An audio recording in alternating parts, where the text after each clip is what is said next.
My name is Victoria Winters. A dark, unseen force exists in the shadows of Collinwood. A force that many are trying to bring into the light. To do this, at least one member of the Collins family must live through a night of terror.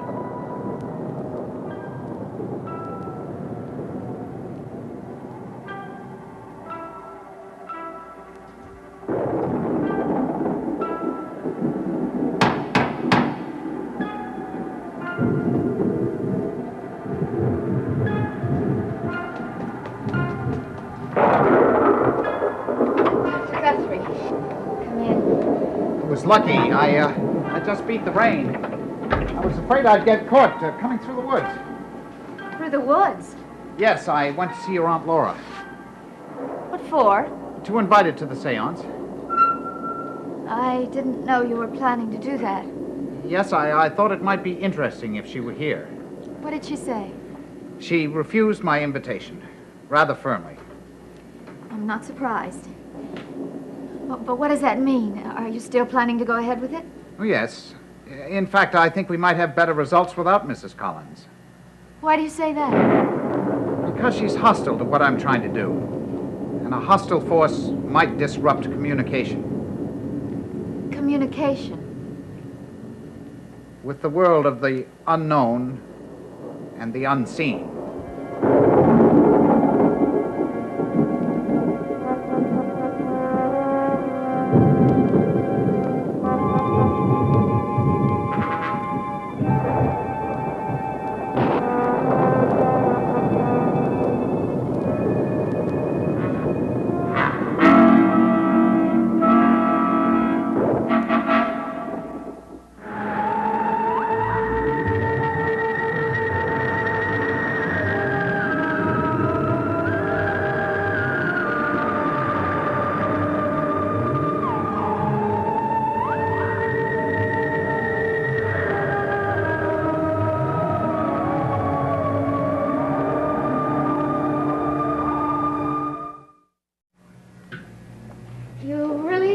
Establish communication. I hope so. After all, that's the point of a seance. Yes, I know. But I can tell you're still a bit skeptical. I'm sure you know what you're doing. I very much want to believe that something will come of all this. But you're not convinced? If I do seem a bit skeptical, I'm sorry, but I can't help it. The whole idea of a seance seems a little bit far out. Well, most people feel that way. Have you had success with this sort of thing before? Some. How much success? The degree of success is varied. But you have definitely managed to establish communication with... With the dead? Yes. I've had evidence of communication. That's as much as I can say. Evidence? You have to trust me, Miss Stoddard. You have to believe that I know what I'm doing. I'm trying to. Well, then go along with what I'm trying to do. I need your support. I'm willing to do anything you say. That's all I ask. But what if the seance fails? What if nothing happens? I have every confidence that something will. But if it doesn't? Then I'll have to decide what to do next. But I give you my word, I will do everything in my power to help your mother.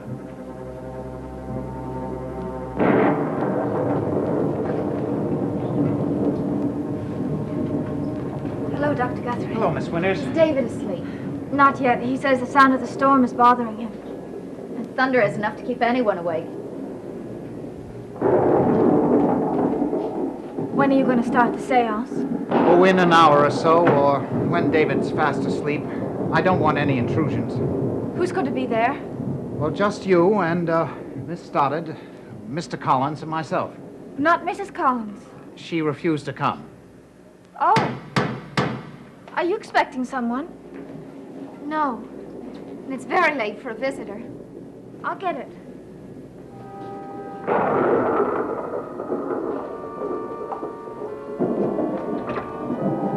Frank, this is a surprise. Something of a surprise for me, too. Roger just called me. Told me to get up here in 5 minutes flat. Said there's some kind of emergency. You know what he wants? No, I haven't the slightest idea. Ah, Garner. Thank you for being so punctual. What's going on, Roger? What's this emergency? Well, I prefer to talk about this in private. Let's go into my study. Okay. See you later, Vicky. All right.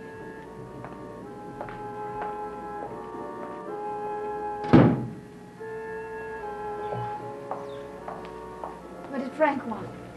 Well, Roger phoned him and asked him to come up here. He said it's some kind of an emergency.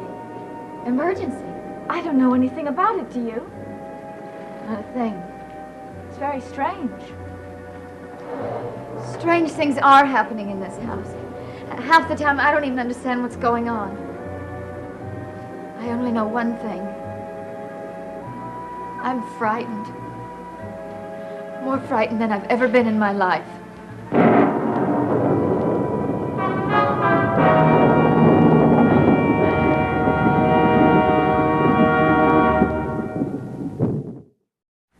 That's the only reason you called me up here? Well, isn't it reason enough? I would hardly call it an emergency, Roger. Well, I would. I'm not satisfied with the way you're handling this divorce. I want it settled, and I want it settled soon. I'm moving as fast as I can. Well, it's not fast enough for me or for my wife. Roger, I can't march into a courtroom and order a judge to give you a divorce. Is that what you're asking me to do? Just push it along as fast as you can. That's what I'm asking you to do. Why the rush? Well, that's my business. And my wife's.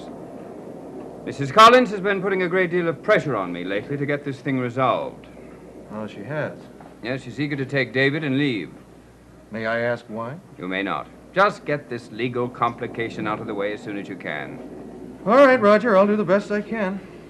Well, I only hope that your best is sufficient. Care for a drink? Thank you. That all you wanted to see me about? No. There's a little matter of my legal rights. Regarding what? Collinwood and the cannery. Well, as long as Mrs. Stoddard is alive, she retains legal ownership of the house and the cannery. Well, naturally, babe. Liz is incapacitated. Who has the right to take her place and make decisions in her absence? Our next of kin, Carolyn. Yes, but surely in a case like this, the business and property holdings should be turned over to a more responsible member of the family. Not in this case, Roger. Why not? Because of the terms of Mrs. Stoddard's will. It stipulates that in the event she dies or becomes incapacitated, Carolyn becomes her legal heir. But Carolyn is practically a child. She's not equipped to run this house, let alone a large business. Well, as long as Carolyn is a minor, she is the ward of the Board of Trustees of Collins Enterprises and her lawyer. Now, she wouldn't be able to make any important business decisions on her own, but she is the legal mistress of this house. I see. And there's nothing I can do to fight it? Nothing. The will is quite specific.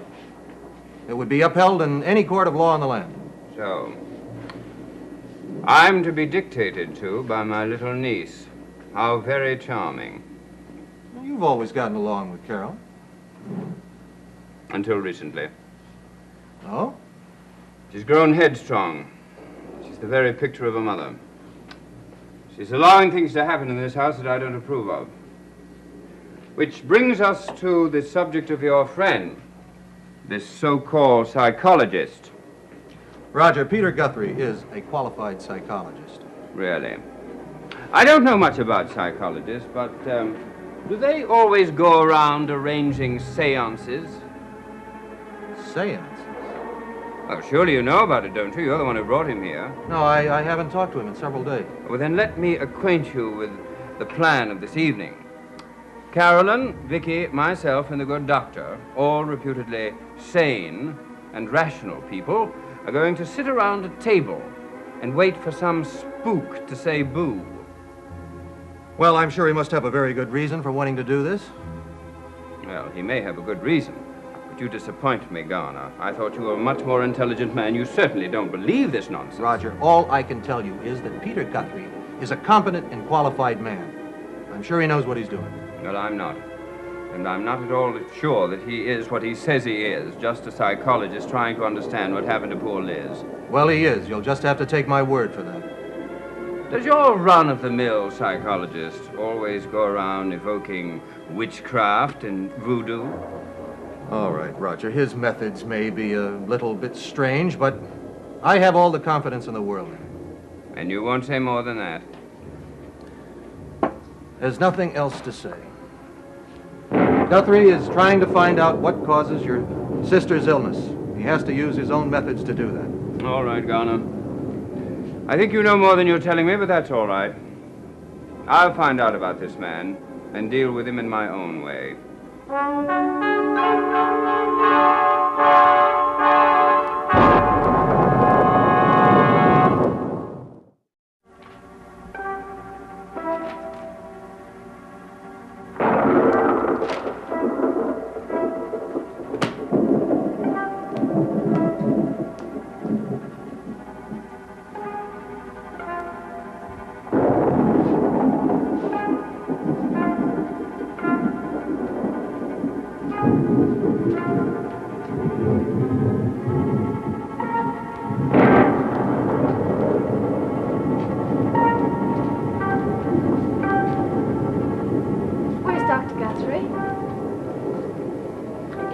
Mother's study making some notes. Is David asleep? Fast asleep. He looks so angelic when he's sleeping. Yes. You know something, Vicky? What? I've battled with David for years. I've called him a little monster hundreds of times. But if anything ever happened to him, I think I'd almost die. He's more than a cousin to me. He's more like my little brother. I know. I feel such responsibility for him. And I just don't know if I'm up to it. I miss my mother so much. We all do. She always knew what to do. Mother always made the decisions. I'm not good at it. I never was. You're doing fine. Am I? Am I really? Vicky, do you believe in Dr. Guthrie and what he's trying to do? I want to believe in him because I think he knows what he's doing. But does he? Isn't a seance pretty far out? I thought you were in favor of it. I'm in favor of anything that might help my mother. But suppose nothing happens, suppose nothing comes of it. That would mean that Dr. Guthrie can't help my mother. It would mean we'd just been kidding ourselves. No, don't think about it that way. There's a lot more to consider. I'm so scared, Vicky. I miss my mother so much. I need her so much. What if there's nothing they can do? What if she never gets any better? She will. Do you honestly believe that? I honestly do. I'm trying to. I'm trying to believe that what happens tonight will somehow help my mother. But I can't help being worried and mixed up and scared. Carolyn. Frank, will you do me a favor? Sure, what is it? Will you get me a plane ticket to Boston on the plane leaving sometime tomorrow? Why do you want to go to Boston, I Carolyn? want to see my mother. I have to go to her. Well, you know what the doctors have said, but I she's have not well to enough see to her. have... I need her. Carolyn, it isn't a good idea. There's no use trying to argue me out of it, Frank. I've made up my mind. I'm going to my mother. Now, Carolyn, wait a minute. Look, come over here, please. Now, sit down. Why? Well, I have something to tell you, something I thought could wait, but... What is it? Is it Mother?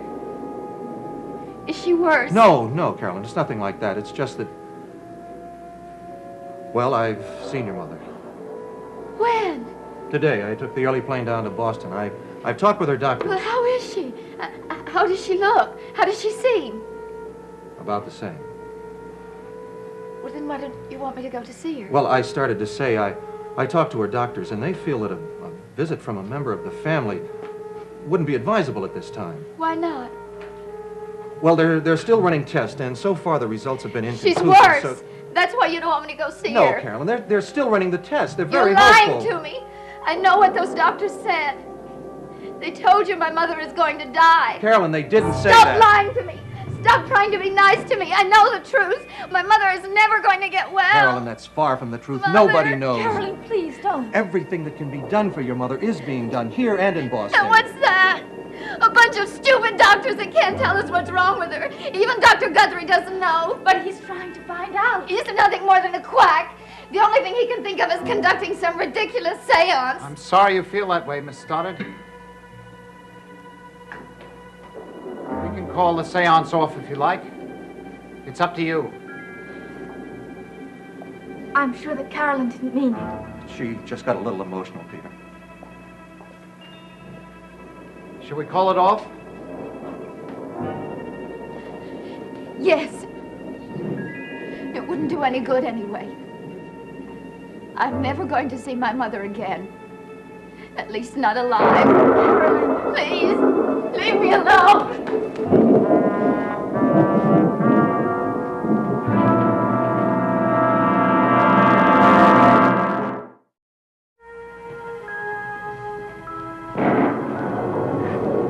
How is she? She's calmer. She stopped crying. She's under a lot of stress. Frank, what did Mrs. Stoddard's doctor say? Really? Let's go in the drawing room. All right.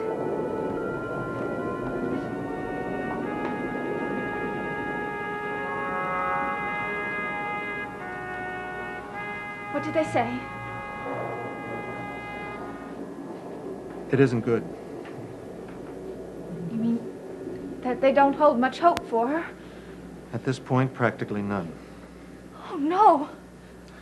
They're very pessimistic about the results that they've come up with so far. They're afraid that they'll never find out what the matter is with her. And they don't think she'll ever get better. It's hard to make predictions, but they don't have much hope. But how did she look? How did she seem? You want the truth? Like a woman who is living but is no longer alive. That's why I wanted to keep Carolyn away from her. Yes, you're absolutely right. I wish there was something I could do. That's what we all feel, Miss Winters. Apparently, there's nothing to be done. Then you're not going through with seance? Not if Miss Stoddard doesn't want to. But I'm sure that she wants to do anything to help her mother. She was just excited. It has to be her decision. Vicky's right. I do want to go ahead with the seance. Carolyn. Dr. Guthrie, I'm terribly sorry for what I said. I was being silly and hysterical. And I didn't mean a word of it. Please accept my apology. Of course. I'm very grateful for what you're trying to do. And I do want to hold the seance. Are you sure? I'm positive I wouldn't stop it for anything in the world. Not if it might help my mother. Then we'll go ahead with it. Good. But when? Well, in a few minutes. I have several things I have to do first. Will you be here, Frank? I don't know. Should I be? I think it's better if we limit it to the members of the family. Anything you say. I think I'll go to my room for a while until you're ready. Would you call me when you are? Of course. I'd better go with you. Then I'll be saying goodnight. Are you leaving? Yeah, in a minute. I'll phone you first thing in the morning. All right. Good night, Frank. Good night, Vicky.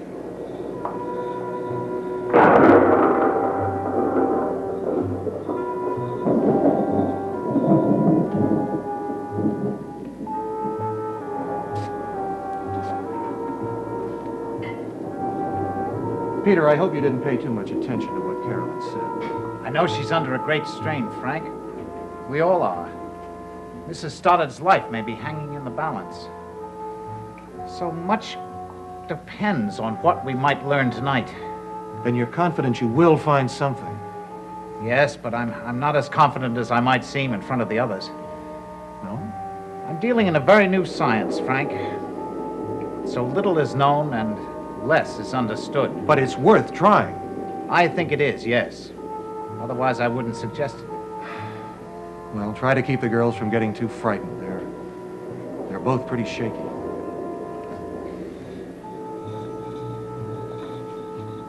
You want to know something ironic, Frank? What's that? I'm frightened, too. Frightened of what? Failure? Yes. And of success. I don't get it. If we succeed tonight, we may unleash a force so strange, so mystifying, so incomprehensible to the human mind that we may not be able to control it.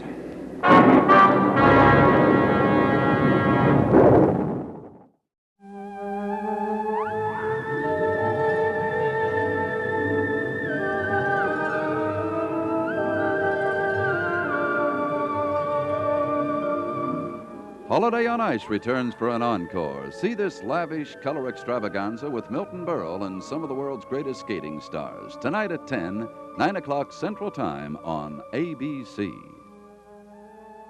Dark Shadows is a Dan Curtis production.